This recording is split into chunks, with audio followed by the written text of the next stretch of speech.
For USCFootball.com, I'm Connor Morrissette, joined as always here with Chris Trevino. It's time for instant analysis after USC football's 12th fall camp practice of 2025. Chris, great to be with you. Great to be with you as well. Let's start with some practice observations today. I guess we can start even before practice began. There was a donor breakfast this morning, so we got to see some donors shuffle into Heritage Hall, and then they got to watch the full practice. So as we were leaving after the media viewing period, they were coming in, so we heard some tidbits from a few people about what happened at practice, but we can start with our own observations. Mai Lemon at punt returner once again. He just continues to look really natural, and we asked Lincoln Riley after, is Mai Lemon, does it look like he's going to be the guy at punt returner? Are you at all nervous with him being so important on offense that you don't want to use him there? And Riley pretty much made it abundantly clear that there's nothing that anyone could do on offense or defense that would take them away from punt return because that is such an important position. So it sounds like Makai's going to be the guy at punt, and I think he'll be the guy at kick as well. That was something that we learned today that I was kind of thinking Zach Williams might be in the mix at punt, but no, it's going to be Mai Lemon, it sounds like. Riley started off to your question being like, punt return is so important. Like, he was stressing how key that was for a team. And yeah, we kind of, talked about it on Instant before, how we thought maybe you want to save, some wear and tear on Lemon, and you want to give that role to someone else, but he's so clearly the best person at it. So it kind of makes sense that Lincoln Riley wants to go in that direction, put your best player out there. But I know it's already generated some discussion on social media about protect Lemon. He's already going to be a kick returner, we presume, as one of the best last season after taking up from Zachariah Branch halfway through the season. So there is going to be this debate about, save Lemon, don't put as much wear and tear on him, save him from potential shots out there, put him at risk, because he is going to take a ton of reps at wide receiver as their, quote unquote, wide receiver one after leading the team last year. So I don't know, it's an interesting balance you have to figure out, and we'll see, how long that actually goes into the season. But we are confident that Mai Lemon is the clear best guy right now as a punt returner. So it makes sense they want to give him that opportunity. Yeah, he certainly looks like the guy. A few other observations. A lot of people have been asking about this. Walter Matthews, the tight end, he's got that big body. Maybe will he transition to offensive tackle at some point? We can't say definitively if he's going to transition there, but during the media viewing period of practice, Chris, we saw him working with the offensive linemen a little bit. Maybe they're testing him out. Regardless, it looks like that is on the mind of the coaches a little bit, where maybe they're considering a position change for Walter Matthews.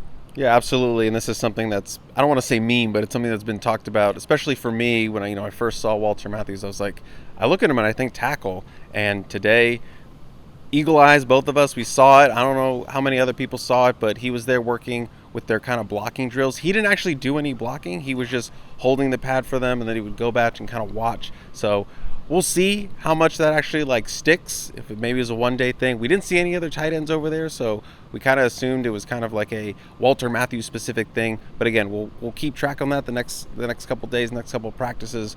We can see we have the scrimmage on Friday, but it is something we're gonna have to keep a note on as we move through the season, because this is something that has been hypothesized with Walter Matthews, and they do have a lot of tight end depth, and he is listed at 285 pounds. He's been growing in terms of his weight, 6'6". That screams kind of offensive tackle. But again, we don't really know how much further it's going to go other than this one practice session. We've seen him doing some blocking for the O-line. We'll see how much further that goes. And again, I think we'll have some more stuff for the War Room this coming week.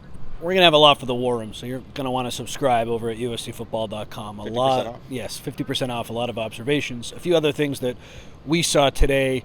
2 defensive linemen weren't present, guys who don't necessarily project as starters, but they weren't there today, so we'll try to get an update on their status later this week. And then the last thing, Chris, the safeties are going through their position drills. You got Kamari Ramsey, you got Bishop Fitzgerald, 2 guys who everyone thinks are going to start. And then who's in that nickel group during that position drill? It's Alex Graham. I continue to think as more time goes on, he may end up being a starter against Missouri State, and I'm getting to the point where it may be more likely than not that he is. Yeah, absolutely. He was a name that we mentioned as someone who has been emerging in this fall camp, ended strong in spring as an early enrollee at I believe a composite 4-star out of Detroit, Michigan, came from a storied program out there, and people were really high on him. And it seems like that is being backed up right now. And as you said, it's not crazy to think that he could be a true freshman starter in his first career game at Missouri State, because obviously with the loss of Private Brown for the first half of the season. They need someone to step up in nickel, and it looks like true freshman is going to get a shot. And it'll be nice because, again, those first 2 games, not LSU, not in Vegas, 2 non-Power 4 teams. So it's going to be interesting to see who goes out there. But right now, I feel pretty good about it being, number 27, Alex Graham. I think the offensive line is a very interesting whole piece to the puzzle, of course, like it is with any team, but we continue to learn more about the offensive line. Am I crazy to say that right now we can only say that we know for sure that one player is going to start, and that's Elijah Page at left tackle? Doesn't it seem to you like there are jobs across the line outside of that left tackle spot that are up for grabs, or am I taking things too far? I don't think you're taking things too far because I think we feel pretty good about Elijah Page. Of course. We're looking at John Ray Reed, assuming he'd be a plug-and-play guy at the center, but it does sound like Killian O'Connor is, making it a decision that the coaches have to make. So as of right now, and obviously with everything going on with DJ Wingfield and the right tackle spot and the guards kind of shifting around, yeah, I think it's safe to say, Elijah Page only the clear-cut starter right now. We'll see who's going to be rolled out there against Missouri State, but again, we would expect a lot of rotation in those first 2 games as they try to find the combination that they want. Try guys outside and inside, and try this guy at center, try this guy at guard, whatever. We're going to see a lot of different things in those first 2 weeks as they try to build cohesion going into the season. But yeah, I don't think that's crazy to say that Elijah Page is kind of your one clear guy, at least right now. I want to talk people off the ledge for a second because here, 17 days out from Missouri State, only having one for sure offensive lineman starter, that might make some people nervous. But we've continued to hear, Chris, that the jobs that are up for grabs, it's not like it's a quality issue. They're guys who are battling it out, and maybe they feel good about 2 guys and they're just pushing each other. So there will be some new faces on that line, of course, just because of all the turnover. But I wouldn't say like, I feel like they're really in trouble at that spot because they're still competing. Of course, you want to have the 5 guys established, but I don't think it's like a sound the alarm situation. I still think like the offensive line has a chance to be pretty good, and we're just still figuring out the pieces to it. But it could also go the other way. I'm not saying for sure it will be good, but it seems like the quality of these competitions have been good. Yeah, and we're still in fall camp. Like, we're not out of fall camp yet, and they're going to have that scrimmage on Friday, and next week is mock game week. You still have time. You just want to take every opportunity you can to look at different combinations, different guys at different spots. So this is what fall camp is for, finding that right combination. And, this is Zach Hansen's first year with the offensive line. He's going to pick his guys. He wants to go through the process and figure out who's going to play where and figure out who he has available to play at multiple different spots. So I'm not surprised we're seeing a little bit of, shuffling still here in the second week of camp, what have you. But we still have time, not that much time. But, again, we're still in the right at the tail end of fall camp. So this is the time for experimentation. And playing 2 non-Power 4 teams to start the year is almost an extension of training camp. It's like a preseason. Never want to write off an opponent, but those are 2 teams, Missouri State and Georgia Southern USC, should beat, and that affords you the luxury of still tinkering with some stuff. So maybe it's not like in LSU last year where, man, you needed to have that starting group now 17 days out. They can still afford to tinker. On the subject of this, Chris, we talked to Killian O'Connor today.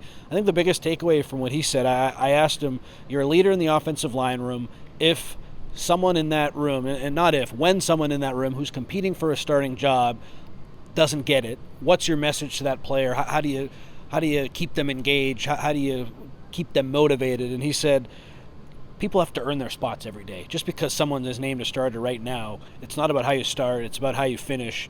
And he really kept saying it's so important to win your job every day. And I do think that based on his comments, based on what we've observed, these competitions will continue into the season. And then you never know with injuries. Like I think just because something is one way right now doesn't mean that can't change with this group. Absolutely. It has to be that way to run a good program. Every day, every week, every practice, you have to earn your spot. So I like that mentality, and I like Killian O'Connor and his leadership, and those comments kind of speak to why he's been so impressive, through his career as a former walk-on and now to a scholarship center and, still fighting for a starting job. So that's the right mindset to have, and I hope that's something that is being taken hold across not just the offensive line, but the entire team as well.